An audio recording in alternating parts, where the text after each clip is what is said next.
Hey friends, welcome back my channel life with Aaru at women's life. तो friends, आज मैं आपको एक कहानी सुनाती हूँ। कहानी तो आप सबको पसंद है ना। मुझे बहुत पसंद है, मेरी बेटी को बहुत पसंद है। वो रोज़ रात को और दोपहर को सोने से पहले एक स्टोरी ज़रूर सुनती। पर मैं उसे बच्चों की कहानियाँ सुनाती हूँ क्योंकि वो छोटी है, तो अभी उसको मतलब शेर, बाघ, चीता, घोड़ा, हाथी, बंदर, बुढ़िया, हॉर्स, भूत, मतलब बच्चों की कहानियाँ जो होती है उसको ये सब कहानी बहुत पसंद है। तो वो बिना स्टोरी सुने कभी नहीं सोती, ना रात को ना दोपहर को। तो मैं उसे दोपहर में और रात में दोनों टाइम स्टोरी सुनाती हूँ। बट ये स्टोरी आपके लिए है, वुमेंस के लिए। तो स्टोरी सुनाती हूँ। स्टोरी में क्या था ना, एक परिवार था, ठीक है। परिवार में एक बेटा रहता है, बेटी रहती है, माँ बाप रहते हैं, पूरा एक कंप्लीट फैमिली रहता है। सभी रहते हैं घर में। बेटी शादीशुदा रहती है और बहू तो खैर अभी शादीशुदा है ही, तभी बहू है वो। तो क्या होता है ना, बेटी अपने ससुराल में रहती है। तो बहू की डिलीवरी होती है, ठीक है। बहू की डिलीवरी होती है। बहू की डिलीवरी होती है तो उसे मतलब, जब वो घर में खुशी का माहौल है, एक छोटा बच्चा घर में आया है, प्यारा बच्चा आया, तो घर में सब खुश है कि घर में बच्चा आया है, सब खुश है, डिलीवरी हुई है बहू की। बट बच्चा तक तो ठीक है, लेकिन जब बहू हॉस्पिटल से घर आती है, डिलीवरी होती है, तो उसके साथ क्या होता है ना कि एक दो दिन तो सब बहुत अच्छा मतलब केयर करते हैं कि बच्चा है, बच्चा है, बच्चा है। लेकिन बात कुछ ये होती है कि बहू की डिलीवरी जो है वो सिजेरियन होती है, सी सेक्शन डिलीवरी। तो इसके कारण बहू उतना घर का काम, मतलब उतना क्या, बिल्कुल भी घर का काम नहीं कर पाती। इनफैक्ट अपने बच्चे को भी संभाल नहीं पाती ठीक से। वो बच्चे को फीड नहीं करा पाती, बैठ नहीं पाती। मतलब ज़्यादा देर बैठने से बैक पेन हो ही जाता है, हम सबकी डिलीवरी हो चुकी है तो हम सबको पता है। तो ये स्टोरी है। तो डिलीवरी का मतलब बहू का बैक पेन होता है, तो वो नहीं बैठ पाती, काम नहीं कर पाती घर में।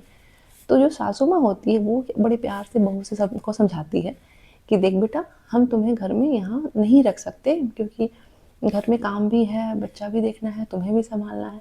तो हम तुम्हें नहीं संभाल सकते, तो तुम्हारा केयर नहीं कर सकते, बच्चों को केयर नहीं कर सकते, तो तुम मायके चली जा। तो वो उसको मायके भेज देते हैं बहू को। तो बहू अपना सामान उठाती है, मतलब बहू के मायके से उसको लेने के लिए आते हैं, वो अपने मायके चली जाती है। और वो अपने बच्चों का मतलब लालन पालन मायके में करती है। उसका देख रेख, उसके बच्चे का देख रेख मतलब पूरी तरह से उसके मम्मी पापा करते हैं, उसके मायके वाले। और कुछ दिन के बाद फिर बेटी की डिलीवरी होती है। तो जब बेटी की डिलीवरी होती है तो वो लेडीज़ जो रहती है, वुमेन, वो अपनी बेटी को अपने पास बुला लेती है। उसके बाद पूरी शिद्दत से, पूरी लगन से वो अपनी बेटी का केयर करती है, अपने उसके बच्चे का केयर करती है, उसका खान पान, घर का काम, मतलब वो लेडीज़ इतने अच्छे से हैंडल करती है जिससे उसे कोई प्रॉब्लम नहीं है, ना बच्चे को संभालने में, ना अपनी बेटी को संभालने में, और ना ही घर का काम करने में। जैसे उसके दुर्गा जी के जैसे, माता रानी जैसा 8 हाथ हो गए हों। वो बहुत अच्छे से संभालती है, बहुत अच्छे से केयर करती है। फिर दिन बीत जाते हैं और बेटी अपने घर चली जाती है, और बहू अब तक अपने मायके में ही है, क्योंकि वो अब तक नहीं आई है, उसे लाया नहीं गया। तो एक बार क्या होता है कि जो सासू माँ होती है, घर की जो लेडीज़ होती है, उसकी तबीयत बहुत ख़राब हो जाती है, मतलब बहुत बीमार हो जाती है। तो वो अपने बेटे से कहती है कि बेटा तू एक काम कर, बहू को बुला ले, मेरी तबीयत ठीक नहीं है, मैं घर का काम नहीं कर पा रही हूँ, तो तू बहू को बुला ले। तो वो बेटा बड़े प्यार से, बड़े अच्छे से, शांत मन से अपनी माँ को समझाता है कि माँ, जब उसे हमारी ज़रूरत थी, जब वो तकलीफ़ें झेल रही थी, जब उसे हमारे सपोर्ट, हमारे प्यार, हमारे सहारे की ज़रूरत थी, तब हमने उसे मायके भेज दिया, उसके माँ बाप के पास। अब आपको जब सहारे की ज़रूरत है, आपको केयर की ज़रूरत है, आपको सेवा की ज़रूरत है, तो आप उसके उसे जो बुला रही हैं, तो क्या ये सही है? किस मुँह से हम बुलाएँ उसे, और किस मुँह से मैं जाऊँ उसे लाने? तो माँ एक काम करो, आप अपनी सेवा के लिए, अपनी देख-रेख के लिए अपनी बेटी को बुला लो। तो उसकी माँ को मतलब शायद थोड़ा मतलब समझ आया, या थोड़ा-सा ये हुआ, तो वो अपने बेटे से कहती है, हाँ बेटा, गलती तो हमने की है। फिर वो अपनी बहू को अपनी बेटी को बुलाती है अपने उसके ससुराल से, और अपना सेवा करवाती है। अपना मतलब कुछ दिन अपने पास रखती है, जब वो ठीक हो जाती है, तो वो चली जाती है उसकी बेटी। और फिर वो अपनी बहू को अपने पास लाती है और बहुत प्यार से समझाती है कि बहू, हमसे गलती हो गई, हमें माफ़ कर दे, आज के बाद तुझे ऐसा दिन नहीं देखना पड़ेगा, ये वो। तो अगर हर घर में हर बेटा अगर माँ को ऐसे प्यार से समझाने लगे, या समझाने की मैं कहती हूँ ज़रूरत ही क्या है, अगर हर माँ अपनी बहू को और अपनी बेटी को बराबर समझे, बहू की डिलीवरी में मायके क्यों भेजना उसको? आप अपने पास रखो, आप भी माँ हो, आपने बच्चों को जन्म दिया है, पाला है, पोसा है। बिना पाले पोसे तो आपका बच्चा बड़ा नहीं हुआ होगा। मैं ये तो नहीं कह सकती आपने बच्चों को प्यार नहीं किया, आपने अपने बच्चों का ख्याल रखा, पाला, पोसा, बड़ा किया, तब तो वो आज किसी का पति बना। अगर आपने उसे पाला ही नहीं होता, संभाला नहीं होता, उसका केयर नहीं किया होता, तो वो इतना बड़ा होता ही नहीं कि किसी का पति बनेगा। तो जब आपने उतने साल उसका इतना अच्छा केयर किया, उतना संभाला, प्यार किया, तो फिर आप अपनी बहू को और उसके बच्चों को क्यों नहीं कर सकते?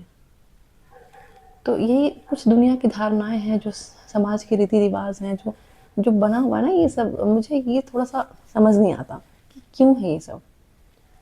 तो आप सब मुझे बताइए कि ये इस कहानी को सुन के आपके मन में क्या विचार आया? मतलब आपने क्या सोचा कि ये कहानी सही है, गलत है, इस कहानी में कुछ और ऐड होना चाहिए थे, कुछ और ये गलत है, इसको उसके बेटे को ऐसा नहीं करना चाहिए, या उस बहू को ऐसा नहीं करना चाहिए?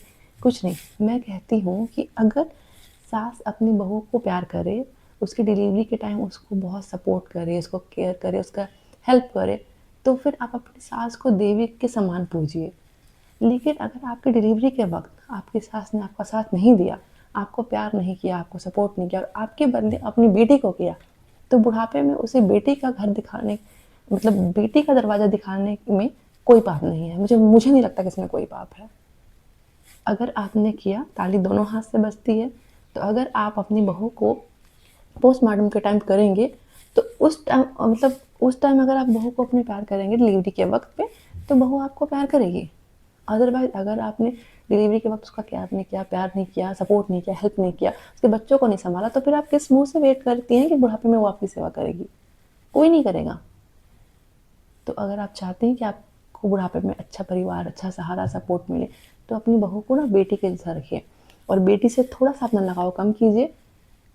बहू की तरफ अपना ध्यान, अपना अट्रैक्शन ज़्यादा कीजिए, क्योंकि बुढ़ापे में वो आपके काम आएगी। आपकी बेटी वो अपने घर में रहेगी, उसके भी परिवार हैं, सास ससुर है, तो वो आपके पास तो आ नहीं रही, रहेगी तो आपकी बहू आपके पास।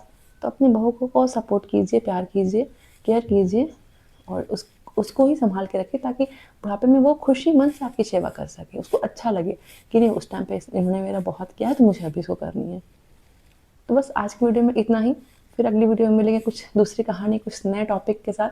तब तक नमस्ते, बाय बाय।